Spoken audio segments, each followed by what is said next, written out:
Okay, so we're back.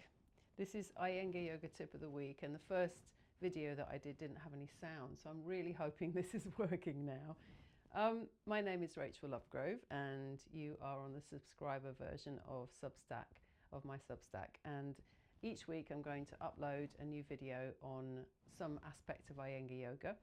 And it will be based around my own practice, but also anyone that wants to contribute, send in questions, queries. I'll try and answer those through video. And today we're going to do 2 twists in 2 different ways.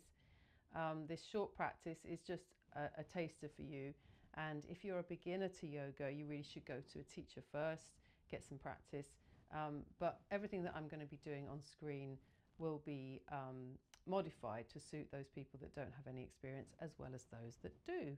So we're looking at Bharadvajasana I and Marichyasana III. I'll write the names down in the notes when I've uploaded the video. And I'm going to show you the classical versions as well as the adapted versions for those that can't maybe get down to the floor, or maybe you're working on the poses in a different way, or you need a bit more space to work on. So let me show you, first of all, Bharadvajasana I. Now this is actually a beginner's pose, but I'm going to get a brick actually as well, or another block. It's a beginner's pose, but there's often some confusion with the legs because it is a folded leg pose. So I'm sitting on a lift so that I've got space for my knees and my hips, and I'm going to bring my left leg over towards the right side. Actually, this will be your right leg because I'm going to mirror you. So this would be your right leg because you always turn to the right first for twist. And this foot points out to the side like that. And then this leg bends back, so the toes point straight back. You'll often see people making the mistake of putting the foot like this, which then anatomically affects the leg adversely. So you want to have the foot going straight back, so that both the thighs are then level. All right, so you've got one foot going straight back and you've got one foot going out to the side. And obviously you'd use extra support if you needed it. I'm going to turn around to the front so you can see. So if I'm mirroring the camera, you should see that my feet are towards your left. And then the thighs are parallel like that. And then you can have another block behind. Well, actually I've got the wall behind, which is quite helpful. And then we lift the arms and we turn towards the side like that, and you take that left hand across. So that's the pose that most people will be quite familiar with. You have to watch that this buttock doesn't lift up. You keep that thigh rooted down. So that's Bharadvajasana I, basic. The full pose, we take the hand behind and we grab this arm, bring this arm across. But in the beginning, it's quite all right to do that if you can't reach. Okay, so then you change the feet to the other side. And when it's cold, it's good to do twists because they warm up the blood. Certainly in the shoulders, in the abdomen. They warm up the blood there and help the circulation. And it's very cold in this house at the moment, in the winter. Outside wall, no central heating. So that's why I've got my leg warmers on today. Okay, and then we'll come back and stretch the legs out. Now, the modified version of that pose, we use a chair. And it can be any chair, but there's a couple of things you've got to work out. If it's a chair this is a yoga chair, and I would definitely recommend you get a yoga chair. These are brilliant to use. If you've got a chair with arms, obviously you can't sit sideways, so you have to sit this way around.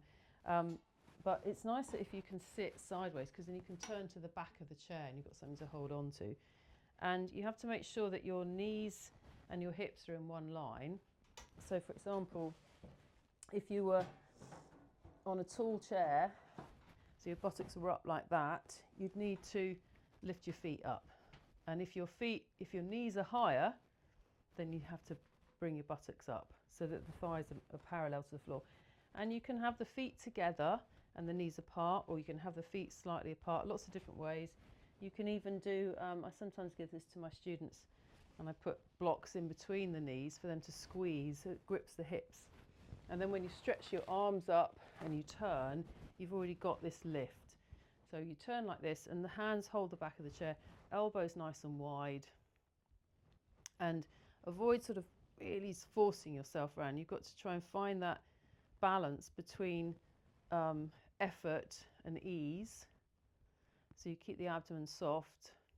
You try not to lean backwards or forwards. So there should be a feeling that the center of the body, from the crown of the head to the tailbone, is in one line, like that. And then you just turn and go the other way. I'm walking around my chair, like musical chairs, because the wall's behind me there. And again, arms up, and then you turn and go that way. Okay, so that's Bharadvajasana I in the chair. And then we've got Marichyasana III is the second one. So I'm still going to use 2 foam blocks. I'm going to put a block behind for my hand. So this would be the, well, it's not quite the full pose because I'm not going to do the catch, but one leg is straight. You start from Dandasana, you bend one leg. Generally we turn to the right first in twists. This leg extends out and then we hold around this knee and draw the body round towards the right.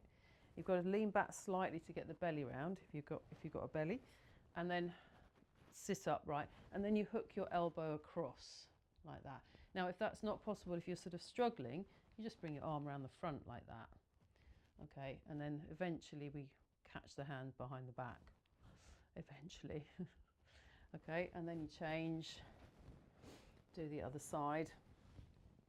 So again, I start off by leaning back slightly so I can get the belly round, and then once I'm hooking the elbow over, I come more upright and you turn and look over that back shoulder there, and then come back to the center. And you generally hold for like half a minute to a minute, and then repeat a couple of times.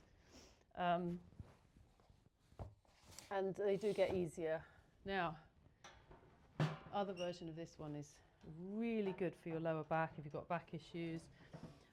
It's good for your shoulders, and it involves the chair again. But this time we're going to stand up, and I've got those 2 or 3 blocks. And I'm going to place my foot up on the block. So this leg needs to be quite close to the chair, and this leg comes up because you don't want the leg to slant too much. You sort of walk that foot in, and then this knee, so the shin is not vertical here, you can move the knee forwards like that, so you get a stretch in the back of that leg, in the lower leg, and then you turn towards the wall, and I've just got my fingertips on the wall, so my elbows are slightly bent, fingertips on the wall, and then I'm turning, and you've got to watch that you don't sort of shift your hips. So the pelvis stays facing forwards, and you press down through your left heel, press down through your right heel, and then you can turn and look towards the back arm like that. And it's really accessible for people with back issues, or even, you know, if you're having trouble getting up and down from the floor for some reason, or you've got hip issues, leg issues, then knee issues, then standing version is good, but do use the wall for balance. You can do this in the middle of the room, but it's not as stable. It's not as stable. So then always make sure that it's the leg that's closest to the wall that you're taking up onto the chair, that you don't have this standing leg too far back, and you slant this knee forwards. Lift first, or lift first and twist, and then turn. Because you don't want to turn on a compressed trunk, spine. Again, fingertips on the wall. Watch that you're not swinging your buttock towards the wall. You keep the feeling that the hips are squeezing towards each other, and then turn and look over your left shoulder. And then come back. And again, you can repeat that a few times. So I hope that's helpful. Let me know any questions. And as I said, do feedback to me any queries about anything else, and I'll put that in the next video. And in the meantime, stay warm, and I'll see you next time. Bye for now.